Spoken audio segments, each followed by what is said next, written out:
Hey guys! We are having a little deja vu this morning. So, as you can see, our big exciting news for us is we are building casitas. So this is casita 1, this is the room slash bedroom slash living room, and then we just recently got our wall put up. Hold on, you gotta start from the beginning, bro. What you doing? Alright, so after completing our first project, we dove right into building the casitas.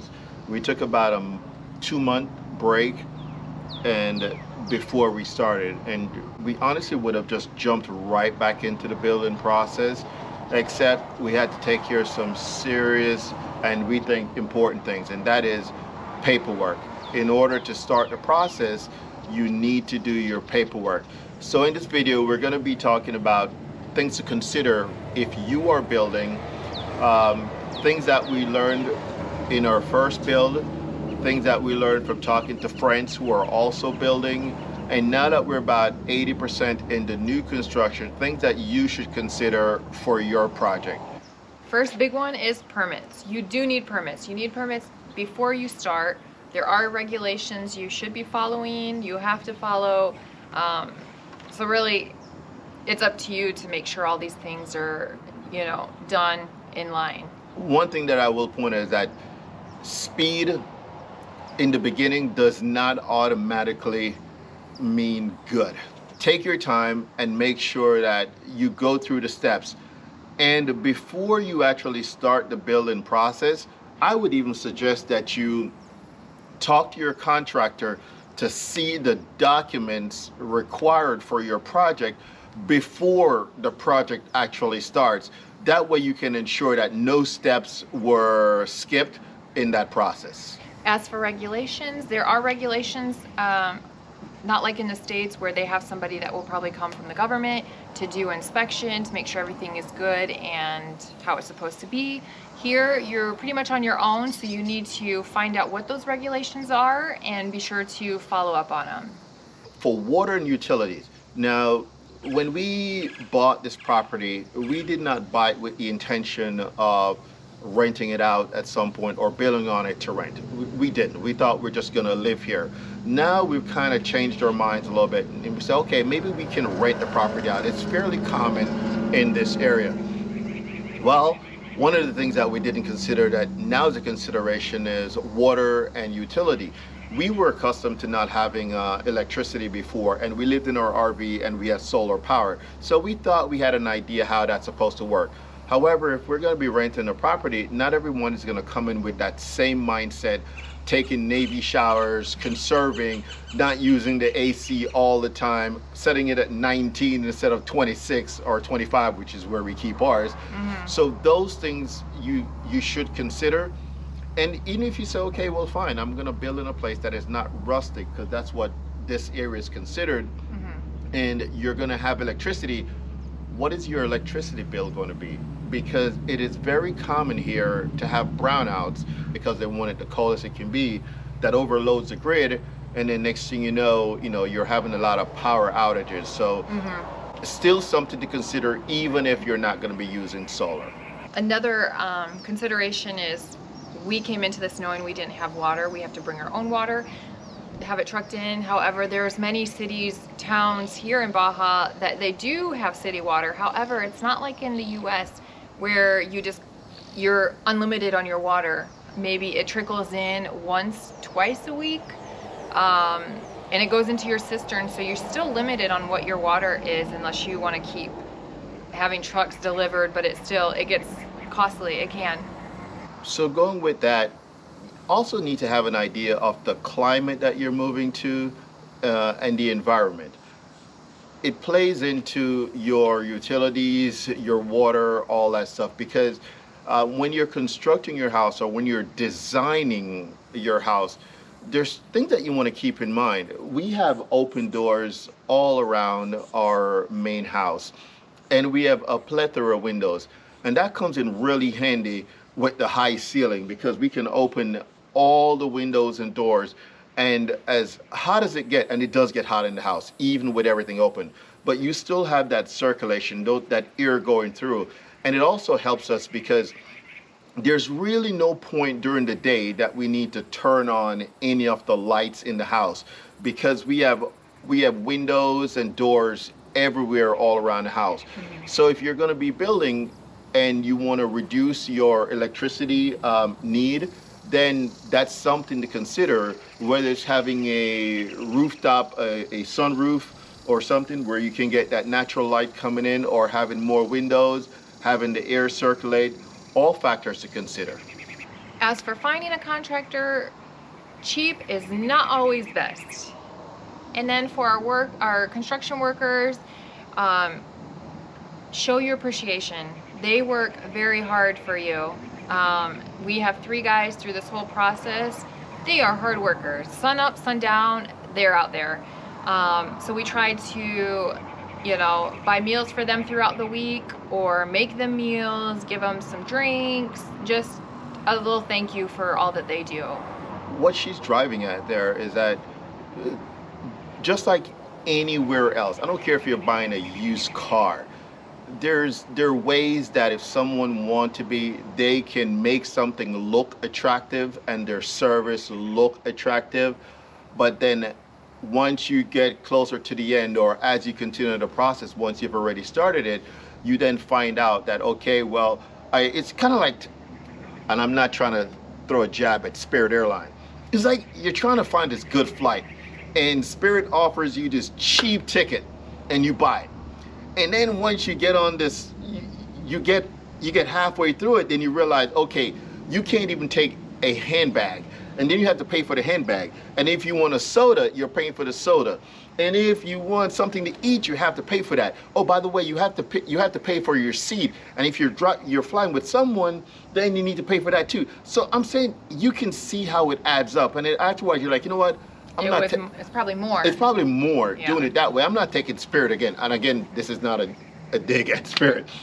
I'm just saying it can be the same with finding a contractor, or a good contractor. So sometimes it's better to just find someone that you can negotiate everything, be all-inclusive, thoroughly read your contract and make sure that everything is there, and then move forward. It may be a lot more when you look at it on paper, but it may work out to be the same cost as going with the lowest airline that you can get.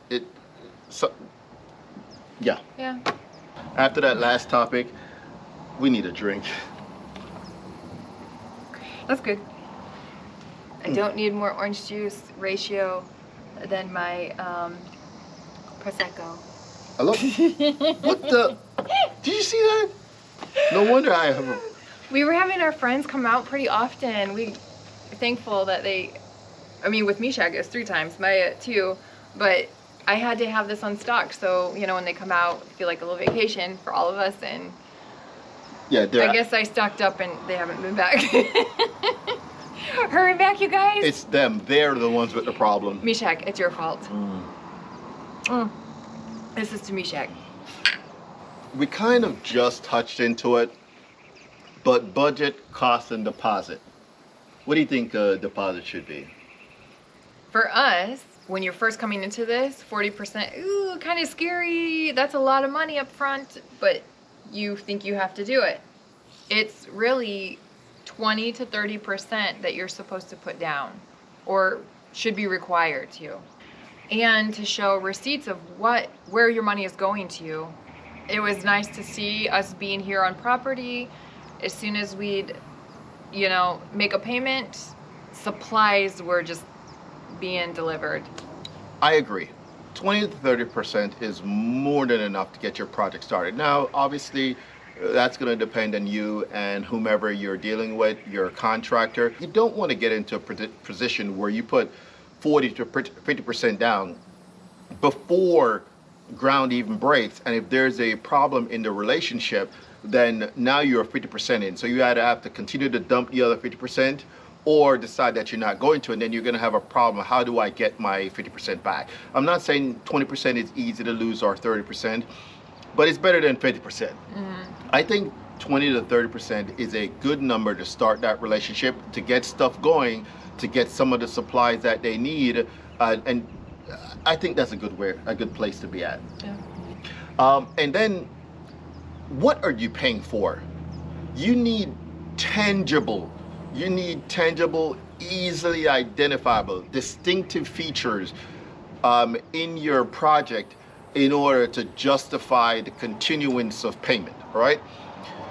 Don't assume that if I throw money at a project, the project is going to get better.